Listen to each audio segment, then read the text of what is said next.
Hello students, a very good evening to all of you. I myself engineer Avinash Mishra, your favorite aviancer. So in today's class we are going to discuss the very important topic, that is locus, which is a very important topic in the coordinate geometry or 2D geometry. Clear? Coordinate geometry or 2D geometry. Now what is locus? First of all we have to study. Is it clear? Okay. So locus is nothing, simply आप लोगों को अच्छे से मालूम होगा, locus पढ़ने से पहले आप लोग 2D के बारे में पढ़े हो. क्लियर? तो लोकस क्या होता है? What does it means locus? Locus is nothing, it is the path or the curve. ये क्या है? It is the path. ये क्या है? ये पाथ है और curve. It is a path और curve. It is a path और curve traced by a moving point. क्या होता है? पाथ और curve traced by a moving point. Traced by a moving point. आप नोट्स करते रहिए, जो बहुत ही इंपॉर्टेंट टॉपिक है ये locus. Clear? Traced by a moving point. Clear?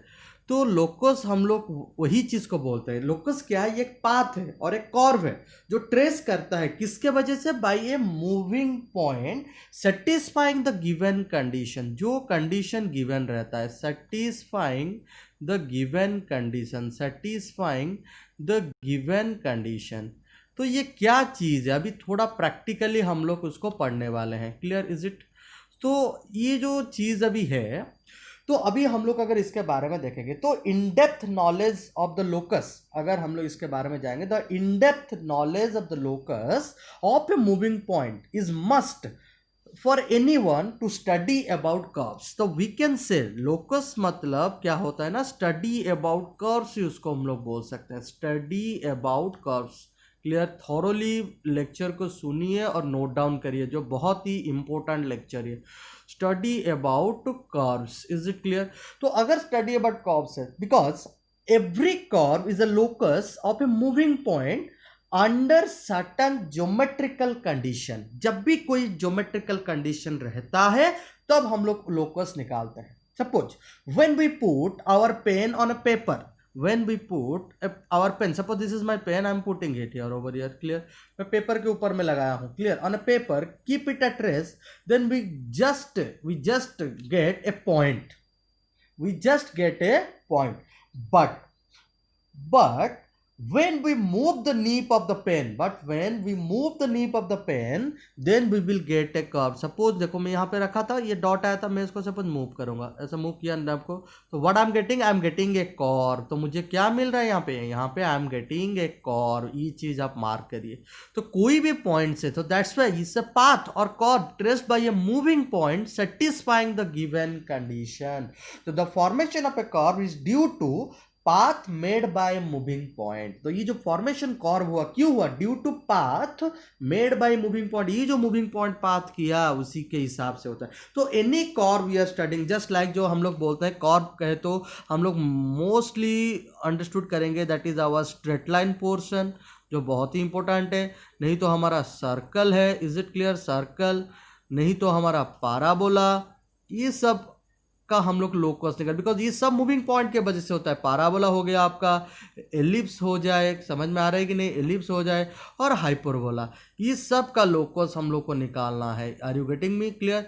तो सिंपल चीज है, ये बहुत ही इंपॉर्टेंट है. तो सिंपल अगर लोकस के बारे में कोई अगर आपको पूछता है, the knowledge of locus says us that it is a path और curve traced by a moving point satisfying the given condition. तो whatever condition is given that, तो स्ट्रेट लाइन ड्रॉ करूं या सर्कल ड्रॉ करूं. Suppose I am drawing है एक circle, suppose मैं लेना चाहता हूं. तो सपोज आई एम ड्रॉइंग है, देखो यहाँ पे सपोज मैं एक यहाँ पे सर्कल बना दिया. समझिए, अच्छे से समझिए. Is it clear? तो this is the moving point जिसके वजह से हो रहा है. सपोज यहाँ से यहाँ तक एक लाइन हो गया है, यहाँ से यहाँ तक भी एक लाइन जाएगा, यहाँ से यहाँ तक भी एक लाइन जाएगा, यहाँ से भी एक तक लाइन जाएगा. तो गिवन कंडीशन क्या हो रहा है? This is your R, this is also R, this is also R, this is also R. ये सब हो रहा है. सपोज दिस पॉइंट को मैं लेता हूँ centre. Is it clear? Centre है ये. सपोज यहाँ पे मैं पॉइंट को नेमिंग करता हूँ. Suppose this one is my P1 point, this is my P2 point, this is my P3 point, this is my P4 point. तो what I am getting here condition. तो मुझे equation of locus निकालने के लिए मेरा condition है CP1 is equals to your CP2. Which is equals to CP3 which is equal to CP4 which is equals to मेरा radius है। तो इसी को लेते हुए मुझे इक्वेशन ऑफ लोकस मिलने वाला है। तो what is equation of locus? The equation to the locus of a point which is satisfied by the coordinates of every point. ये क्या है? जो सेटिस्फाई करता है coordinates of every point. Note down the, आप इसको लिखिए। तो what is equation of locus? तो इक्वेशन ऑफ लोकस हम लोग उसी को बोलेंगे what is equation of locus, which is very very important. The equation to the locus of a point, the equation to the locus of a point, the equation to the locus of a point, to the locus of a point which is satisfied which is satisfied which is satisfied which is satisfied by the coordinates of every point, by the coordinates of every point, by the coordinates of every point. Is it clear? ये सारा चीज़ को आपको याद रखना पड़ेगा जो बहुत ही इंपॉर्टेंट है। क्लियर? इस छोटा छोटा डेफिनेशन आपको याद रखना पड़ेगा for the future reference which is important. तो आपको क्या लोकस अच्छे से मालूम पड़ा? फिर से मैं थोड़ा बता देता हूँ। लोकस मतलब पाथ और curve traced by a moving point satisfying the given condition. जिस पॉइंट से, जैसे मैं आप लोग को एग्जांपल करके बोला, कोई भी पेन ऑन अ पेपर को आप रखिए रेस्ट में, और जब उसको रेस्ट में रखेंगे एक पॉइंट मिलता है, लेकिन जब हम लोग उसको मूव करेंगे we will get a curve, और जो फॉर्मेशन ऑफ कर्व होता है due to that path made by the moving part, और वही जो मूविंग पार्ट हुआ उसी का जो हम लोग इक्वेशन निकालेंगे, मतलब the equation to the locus of a point which is satisfied by the coordinates of every point. तो ये जो कोऑर्डिनेट्स आया हुआ है, देखिए ये जो पॉइंट में गया P1 में एक पॉइंट है, P4 P3 P2, तो ये सब जो पॉइंट हुआ इसके वजह से जो बना है उसी को हम लोग बोलेंगे इक्वेशन ऑफ क्या? Locus. Are you getting me? Hope you all have understood the concept of this. तो अभी सबसे इंपॉर्टेंट चीज है हाउ टू रिकॉग्नाइज और how to find the locus of a point. हम लोग लोकस कैसे निकालेंगे, जो सबसे इंपॉर्टेंट चीज अभी है। तो how to find the locus of a point. तो लोकस ऑफ ए पॉइंट निकालने के लिए कुछ स्टेप्स हम लोग को फॉलो करना पड़ेगा। तो व्हाट आर द स्टेप्स? तो पहले हम लोग को क्या करना पड़ेगा?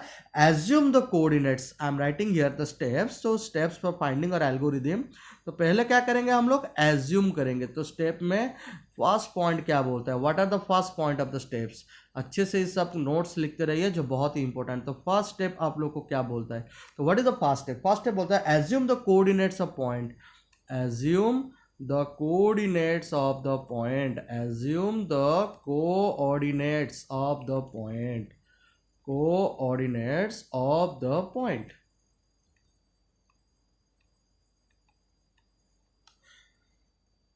Whose locus is to be determined.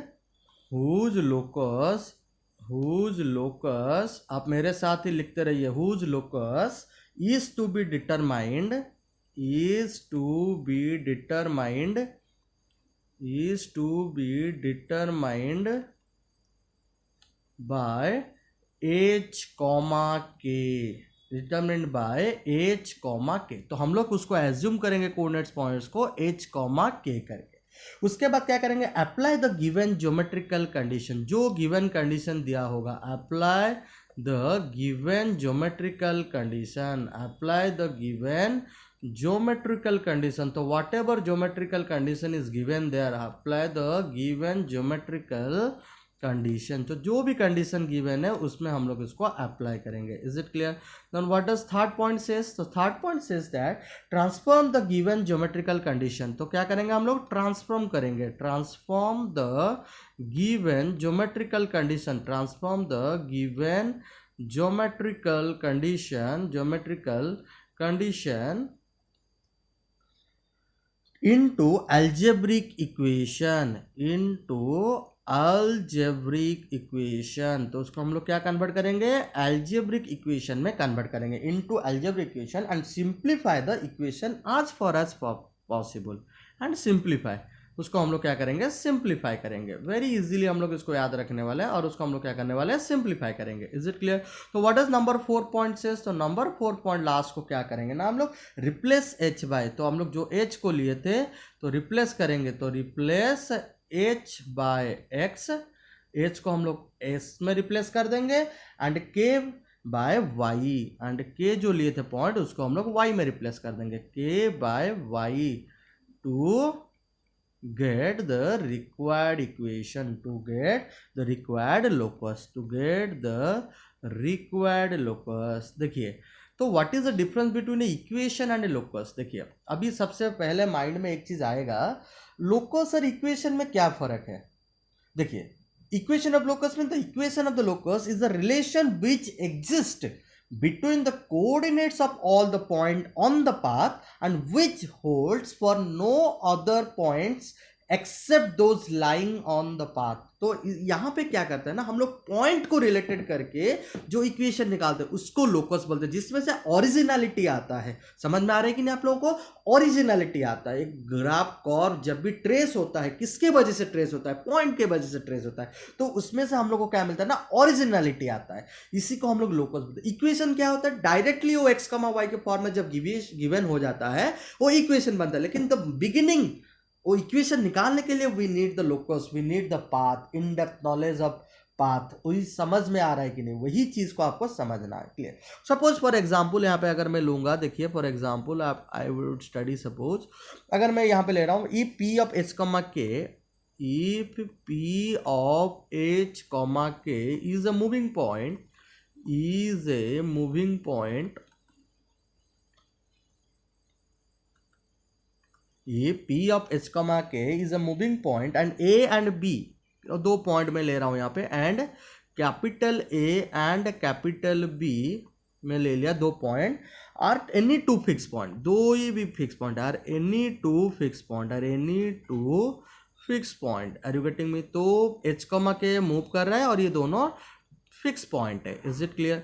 तो अगर ये चीज होता है देन, तो अगर यहाँ पे ये जो P से A का डिस्टेंस प्लस P से B का डिस्टेंस, अगर PA plus PB is equals to आपका कांस्टेंट हो जाता है, PA plus PB is equals to constant, then locus of P is what? Then locus of P is an ellipse। so then locus of P is an ellipse। तब हम लोग उसको क्या बोलेंगे, एलिप्स कहते हैं। समझ में आ रहा है कि नहीं। देखो ये जो भी डिटेल्स में हम लोग पढ़ेंगे जब एलिप्स उसके बारे में, तो ये वाला कांस्टेंट आपको याद रखना है।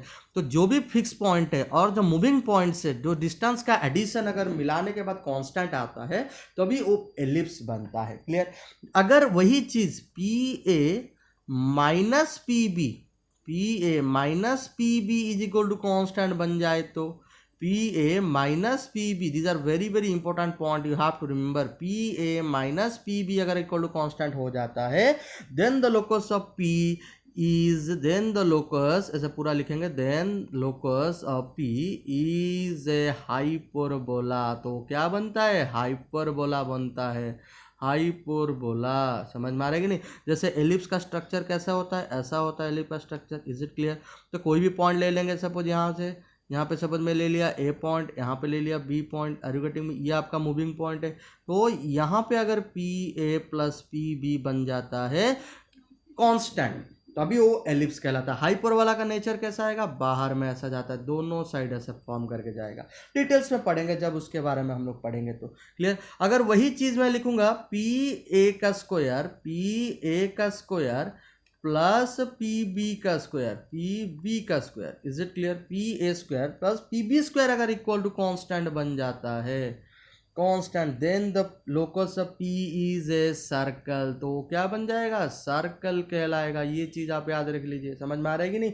तो वही चीज हम लोग को यहाँ पे स्टडी करना है। देखिए सर्कल कैसे आता है, सपोज यहाँ पे ये जैसे सर्कल हो गया, तो यहाँ पे सपोज पॉइंट हो रहा है, यहाँ पे एक पॉइंट है, यहाँ पे एक पॉइंट है, तो यहाँ पे ले लेंगे तो ये एक 90 डिग्री हो गया। तो PA plus PB is equal to PA square plus PB square equal to this square. तो उसी हिसाब से अगर हम लोग निकाल देंगे कांस्टेंट स्क्वायर, तो वो क्या हो जाएगा, सर्कल स्क्वायर हो जाएगा। समझ में आ रहा है कि नहीं। तो वही चीज़, सिंपल चीज़ है, आप लोगों को याद रखना पड़ेगा, जो बहुत ही इंपॉर्टेंट कॉन्सेप्ट है ये लोकस का चीज़ आप लोग को समझ में आ रहा होगा। तो अभी सबसे इंपॉर्टेंट चीज़ हम लोग कुछ डिस्कशन करते हैं। Next suppose we will do some problems which is very very important. एक प्रॉब्लम करेंगे तो डिटेल्स में समझ में आ जाएगा क्या लोकस कैसे कैसे निकाला जाता है। Clear. Okay. So let's do one question first. So let's see the question. Here the one question is given. Let a of minus 9 comma 0, b of minus 1 0 2 points. अच्छा ये दो पॉइंट्स है. सपोज मैं ले लेता हूँ एक दो पॉइंट्स को. सपोज ये मेरा एक पॉइंट है. Suppose this is my a of minus 9 comma 0 and another point is b. Suppose is it clear? Okay, which is given as minus 1 comma 0. Clear? At 2 points, if p is a point such that P is a point, so P is suppose the point by which the locus will be formed. So P is h comma k. We will be taking here. So this is the given PA is to PB is given. Is it clear? So PA upon तो हम लोग को condition चाहिए तो PA upon PB is given equals to 3 upon 1. So what we can write over here? So PA is equals to 3 PB. Are you getting me or not? PA equals to 3 PB. Now you square both sides. What would be happen here? PA square is equals to 9 PB. आप बोलेंगे sir क्यों आप square कर दिया? अरे ये distance है ना, स्क्वायर कर देंगे तो रूट ओवर हट जाएगा तो इजीली निकल जाएगा. तो अभी PA स्क्वायर है तो PA स्क्वायर क्या होने वाला है? देखो यहाँ पे H है आपका H माइनस. आप देखेंगे PH माइनस अब माइनस क्या बन जाएगा? H प्लस 9 का होल स्क्वायर. सो H प्लस 9 का होल स्क्वायर क्यों होता है? हम लोग का distance formula x minus x1 minus x2 का whole square plus y1 minus तो k minus 0 that will be k square. So plus k square directly मैं लिख दूंगा is equals to 9 whole into P B square क्या लिखूंगा? h plus 1 का whole square plus k square. Is it h plus 1 का whole square plus K square. Is it clear? Okay, तो उसके बाद इसको एक्सपांड कर देंगे, फिर उसके बाद एच के एंड के जगह में एक्स एंड वाई रिप्लेस कर देंगे. You will get the answer. तो सिंपली इसको एक्सपांड करने के बाद you will get the answer as equation 1. You must try, आप कर लेंगे इसको. Is it clear? We will not waste the time. I have given you the trick and easily you can solve it. Okay, please make a note. Let's discuss another question. The equation of locus of a point which is equidistant from the point minus 3 comma 4 and 3 comma 4 each. तो just like the same point but देखो यहाँ पे minus 3 4 and 3 4. तो एक point अगर यहाँ पे रहता है, सपोज ये आपका पॉइंट हो गया minus 3 comma 4. Is it clear? Then 3 comma 4 उसी के पूरा इक्वी डिस्टेंस मेंटेन करेगा यहाँ पे 3 comma 4. क्लियर? तो ये जो जा रहा है आपका वाई एक्सिस का ऐसे ही नीचे बीचे में जाने वाला है. क्लियर? पहले अगर हम लोग ग्राफ बना देंगे तो easily we can find out. Clear? तो ऐसा आ गया आपका. तो सिंपली P को हम लोग यहाँ पे ले लेते हैं. P को H कॉमा K हम लोग यहाँ पे ले लेंगे as we know the trick. तो अभी वो क्या दे दिया? Equi distance. इक्वी डिस्टेंस मतलब क्या हो गया? PA is equal to PB. तो ये सपोज मेरा A है, ये मेरा B है, तो क्या हो जाएगा यहाँ पे? इक्वी डिस्टेंस दे दिया. तो simply we would take over here PA is equals to PB. अगर PA इज इक्वल PB तो PA square is also equal to PB square. So now I can solve this one. तो H plus 3 whole square H plus 3 whole square plus K minus 4 whole square. Is it clear? K minus, तो this is minus 3 comma 4, this is 3 comma 4. Is it clear? Okay, तो x plus 3 whole square minus minus then K minus 4 whole square, K minus 4 whole square is equals to यहाँ पे क्या हो जाएगा? देखो यहाँ पे H minus 3 whole square, H minus 3 whole square plus K minus 4 whole square. Is it clear? तो देखो दोनों साइड में K minus 4 whole square K minus, तो ये सिंपली कैंसिल आउट हो जाएगा. क्लियर? तो अभी अगर हम लोग इसको सॉल्व कर देते हैं H square plus 6H plus 9, तो यहाँ पे इस तरफ आ जाएगा आपका H square minus 6H plus 9. Is it clear? तो अभी देखिए 6H, तो ये सिंपली आपका बन जाएगा 12H इज इक्वल्स टू 0. तो we will be getting over here H equals to 0. Now H can be replaced as X, so we will be getting over here X is equals to 0. This would be your final answer. तो option A would be the correct answer. Please make a note of this question which is very very important. Okay, let's discuss another question which is given. A straight rod of length 9 units slides with end A on the x-axis and end B on the y-axis respectively. Then the locus of the centroid of triangle OAB, where O is the origin, is. तो यहाँ पे क्या पूछा है? Centroid पूछा है triangle OAB का. अच्छा ठीक है. Straight rod of length 9 units. तो स्ट्रेट रॉड जो 9 यूनिट्स का वहाँ पे मूव कर रहा है. सपोज पहले मैं एक डायग्राम ड्रॉ कर देता हूँ. Diagram is the best way to solve this one. तो ये हो गया. तो this would be your X axis and this is your Y axis. आप समझिए क्वेश्चन को. क्लियर? ओ ए पॉइंट में ऑन द एक्स एक्सिस में रह रहा है. सपोज ये वाला हो गया आपका ए पॉइंट. सपोज मैं इसको ले लेता हूँ आपका a comma 0. Suppose I am taking over here a comma 0. Is it clear? तो अभी आपका और एक पॉइंट आ गया वाई एक्सिस के ऊपर में. सपोज वो पॉइंट है आपका क्या b है, and b. So and b ये वाई एक्सिस में रहेगा, तो मैं ले लेता हूँ suppose 0 comma b. Is it clear? Okay, ले लिया मैंने. अभी दोनों को क्या करना पड़ेगा? ज्वाइन करना पड़ेगा. Is it clear? तो इन दोनों को हम लोग को अभी ज्वाइन कर देंगे. इसे स्लाइड कर लिया. Is it okay? तो अभी क्या हो रहा है ना, सेंट्रॉइड ऑफ द ट्राइंगल. तो ये हमारा ओरिजिन है. सपोज ओ है, ओ ए बी ट्राइंगल का सेंट्रॉइड पूछता है. तो सेंट्रॉइड कैसे आएगा? बीच में जैसे तीनों का अगर हम लोग जैसे कॉमन पॉइंट ले लेंगे, यहाँ से एक कॉमन पॉइंट जाएगा, यहाँ से एक पॉइंट आ जाएगा. Is it clear? तो सभी पोर्शन से जो कट करके जाता है उसी को हम लोग सेंट्रॉइड बोलते हैं. तो suppose this one is a centroid. Suppose ये आपका जी, सेंट्रॉइड को हम जी लिखते हैं और उसी का लिखाना है, तो उसको हम लोग पकड़ लेंगे h कॉमा के. Hope you have understood. तो ये जो लेंथ आपका दिया है, कितना दिया है? 9 यूनिट्स दिया है. क्लियर? ऑलरेडी क्वेश्चन में मेंशन है. तो अभी h का पॉइंट निकालेंगे, k का पॉइंट निकालेंगे. देखो तीनों का पॉइंट अभी मुझे मालूम है, और सेंट्रॉइड तो ये मुझे देखिए 0 0 मालूम है ऑलरेडी. क्लियर? तो अभी ऑलरेडी सेंट्रॉइड का फॉर्मूला क्या होता है? x1 plus x2 plus x3/3, y1 plus y2 plus y3/3. तो यहाँ पे देखिए x1 क्या है? 0 तो सिंपली अगर मैं h का वैल्यू निकालूंगा तो what would be my h क्या हो जाएगा? 0 प्लस a, तो that would B a upon 3. अभी मैं k का वैल्यू निकालूंगा, k क्या होगा? y1, तो b plus 0 that would B b upon 3. तो अभी मुझे देखो h का वैल्यू क्या मिल रहा है? मुझे a ये मिल गया, तो I will be getting over here a equals to 3h. a मुझे मिल गया 3h, और यहाँ पे देखिए b मुझे मिल गया 3k. Are you getting me? b मुझे मिल गया 3k. ओके, तो is this a right angle triangle? मुझे कंडीशन चाहिए, और ये आपका क्या है? 9 दे दिया है. तो this distance is a unit and this distance is b unit. तो as you know in Pythagoras theorem अगर मैं डालूंगा a square plus b square is equals to क्या आपका हो जाएगा? 9 स्क्वायर हो जाएगा. तो a square plus b square is equals to 9 square. तो यहाँ पे उस हिसाब से अगर मैं लिखूंगा a square plus B square is equals to 9 square.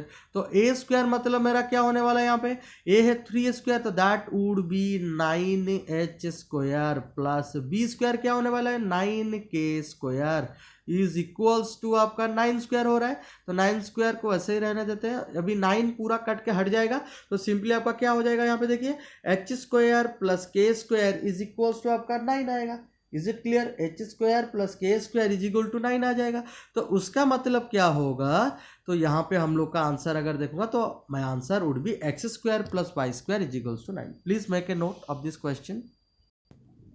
Hope you all have gone through the last question. So let's discuss another question.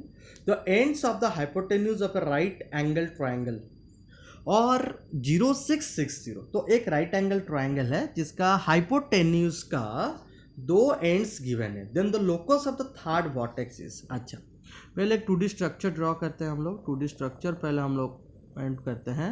This is y axis and this one is the my x axis. Is it clear? Okay, so एक point आपका x axis में रहेगा, that would be 6,0. Suppose this one is the 6,0. Is it clear? 6,0. Another point would be over here 0 6. Is it clear? Okay, तो ये वाला चीज़ हो रहा है. तो let's join these 2 points which is very very important. Let's join these 2 points. Okay, is it clear? तो ये एक राइट एंगल होगा, लेकिन इसको हम लोग नहीं ले पाएंगे थर्ड वर्टेक्स. क्यों? थर्ड वर्टेक्स का लोकस निकालना है इसको, तो ये तो 0 0 है, तो इसको तो मैं नहीं ले सकता. तो लेट्स ड्रॉ दिस वन. तो यहाँ से एक मैं 90 डिग्री ड्रॉ करूँगा. तो ये वाला जा रहा है ऐसा. Very good. तो यहाँ से आ गया, तो ये आपका हो गया एक तो राइट एंगल ट्राइंगल. तो सिंपली इसको मैं पकड़ता हूँ अभी P ऑफ H कॉमा के. P ऑफ H कॉमा के. तो यहाँ से यहाँ तक ये दोनों हो गया. तो ये P ऑफ H का, तो सपोज मैं इसको A पकड़ता हूँ, इसको B पकड़ता हूँ. तो सिंपली यहाँ पे मुझे क्या मिल जाएगा? अभी AB square is equal to PA square. तो मैं क्या मिल जाएगा अभी मुझे? PA square plus PB square is equals to AB square by using the Pythagoras theorem. और मुझे कंडीशन मिल गया, और now you are able to solve this one. तो अभी आप लोग आराम से इसका डिस्टेंस फॉर्मूला डाल के क्वेश्चन का आंसर निकाल सकते हैं. Clear? You must complete this answer. Okay, and option 1 will be the correct answer. Clear? Okay, please make a note and solve it properly. Okay, let's discuss another question, which is a JEE question, which already asked in 2003. Clear, which is already asked in 2003 of the AEEE before known, and these type of questions are also coming in JEE advanced exam. Is it okay? So here the question is given that locus of centroid of the triangle whose vertices are a cos t comma a sin t, b sin t comma minus b cos t, and 1 comma 0, where t is a parameter is. So this is the parametric coordinates are given. Clear? So whenever this type of question is given, the three coordinates are given. So normally we will assume over here that point would be what? P of h comma k. That is our main motto. Clear? So we need to calculate, because 3 points are given, vertices are given, and we know that h is equals to x1 plus x2 plus x3 upon 3. So here it will be a cos t plus b sin t, a cos t plus b sin t plus 1 upon 3. Is it clear? So now you can write over here, if I will solve this one, so this will become 3h and 1 will come to this side, so that's why 3h minus 1 will equals to a cos t plus b sin t. So this will be your equation 1. So let's give it as an equation 1. So let's solve for the another point, that will be k point. Is it okay? So k is the simply y point, and we know that k will be equals to what? y1 plus y2 plus y3 upon 3. So that will become a sin t minus b cos t, a sin t minus b cos t plus 0. So no need to write down the 0, so upon 3. So that will become 3k will be equals to a sin t minus b cos t. So in this way we can solve it. So we'll get here the second equation. So now what we'll be doing over here, we will be squaring and adding equation 1 and 2. So now we will do squaring and adding, squaring and adding equation 1 and 2, equation 1 and 2. Now you will be able to solve this one. You square it and add it, and you will get the final equation. So here the option C or option 3 will be the correct answer, but it takes lots of time. So I have a very good trick. So whenever this type of question is given, parametric question will be given, you must follow the trick. As I am telling you the concept here, the trick or concept you must be knowing, so which is very important. Clear? To solve this type of question, I am giving a shortcut trick. You always remember these concepts. So what does it say? It says that as the locus is independent of parameter, we know that always locus is independent to the parameter. Clear? So as the locus is independent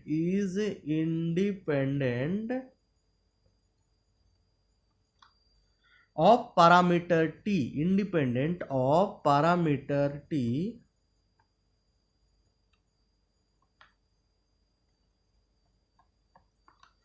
so put t equals to 0. So the trick says that, so put t equals to 0. This is my lovable number, you know it better. Clear? 0 and 1 is always plays an master trick, master role. Clear? It always substitute. 0 1 को डालते हुए हम लोग बहुत सारा trick बना रहे हैं. Clear? So put t equals to 0 to reduce the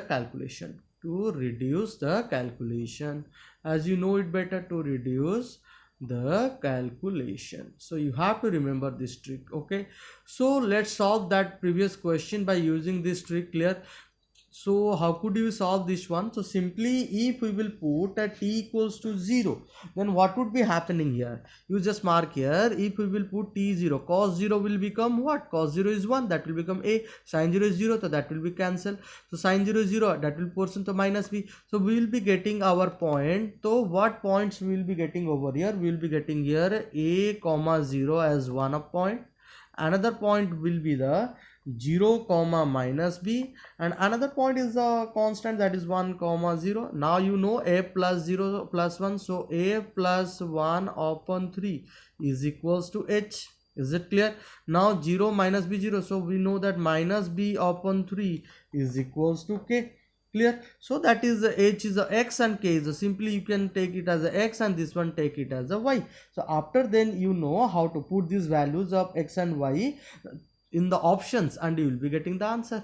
So you put these values and you now directly put over the options and you whichever option will satisfy, that will be your correct answer, which is a very very important question. And here the option 3 is the correct answer. Is it clear? Okay, so you can follow this method to find out very quickly. So this is a very important trick I have shared with you. You must follow this trick to solve any questions of this type. Clear? Okay, so let's do another question which is very very important. Before doing that, you first make it everything what I have already teach you. So let's discuss another question is there. If a of cos alpha comma sin alpha, b of sin alpha comma minus cos alpha and c of 1 comma 2 are the vertices of triangle ABC, then as alpha varies, the locus of its centroid is.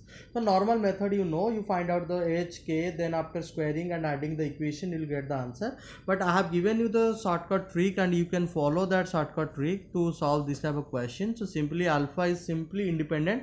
So that's why you put alpha is equal to 0. So after putting alpha equal to 0, cos 0 that will become 1 and sin 0 that will become 0. So 1 comma 0, 1 point you will be getting, and this here sin 0 0, this is 0 comma minus 1 and the another point is 1 comma 2 and you got the point. So now you can got the x value as x is equal to what? 1 plus 0 plus 1, that is 2 upon 3, and you will be getting y is equals to what? 0 minus 1 minus 2, 2 minus 1, that is 1 upon 3. Now you put the value of x and y in the given equation and you will get the answer. Okay, so अगर जो भी equation आप यहाँ पे satisfy कर लेगा तो वो वाला आंसर होगा. देखिए ऑप्शन सी यहाँ पे करेक्ट आंसर होने वाला है. हम लोग सेटिस्फाई करते हैं तो यहाँ पे 3 है. X square is what? 4 upon 9 plus y square is what? Y square is equal to 1 upon 9. Is it clear? Okay, minus 2 into x is that is 2 upon 3 minus 4 into y 4 into 1 upon 3 plus 1. देखते हैं zero आता है कि नहीं आता है. तो यहाँ से 9 कॉमन चला जाएगा, तो 9 कॉमन जाने से 3 अपॉन 9, तो ये बन जाएगा आपका 4 plus 1 that is 5. Is it clear? So minus 4 upon 3, फिर ये क्या हो जाएगा आपका? Minus 4 upon 3 plus 1. Is it clear? तो ये आपका 3 3 कटे 1 अपॉन 3, तो that will B 5 upon 3. So 5 upon 3 minus 4 upon 3 minus 4 upon 3 minus 1. सो यहाँ पे 3 अगर मैं एलसीएम ले लेता हूँ तो 5 minus 4 that will become what? 5 minus 8 and this will be minus 3. Is it clear? And you will be getting what? 5 minus 4 minus this will be 3. हम लोग अगर एलसीएम ले लेंगे यहाँ पे x square plus y square था तो ये बन गया आपका 3/9, 4 प्लस 1 5. तो ऐसे हम लोग निकाल देंगे तो you will getting the answer. Clear? Okay, तो उसके बाद देखना आपका आंसर क्या आ जाएगा? 0 आ जाएगा. Hope you have understood the question. Please make it solve. Please do it. Hope you have done by yourself. Let's see the answer. Here I have completed what? So यहाँ पे अगर +1 था वहाँ पे थोड़ा सा मैं -1 मिस इंटरप्रेट कर लिया था. तो यहाँ पे देखिए +1 है तो 5 minus 4 plus 3 upon 3, so we got 0 upon 3, we got the 0 and it will be solvable. आप और बाकी दो ऑप्शन में डालिए, वो नहीं आएगा answer. Is it clear? Hope you all have understood this concept. तो लोकोस आप लोगों को अच्छे से समझ में आ गया होगा. तो लोकोस का कॉन्सेप्ट को अच्छे से प्रैक्टिस करिए, जो बहुत ही इंपॉर्टेंट है और इसी पैटर्न का क्वेश्चन लोकस में पूछता है. Is it clear? ओके, मैं एक दो क्वेश्चन आप लोगों के साथ शेयर कर देता हूँ. आप उस क्वेश्चन को करिए, जो बहुत ही मज़ा आएगा उस क्वेश्चन में करने में, और फिर आप लोग का कॉन्सेप्ट और भी क्लियर हो जाएगा. Is it clear? Okay, so let's write down one question which is very very important.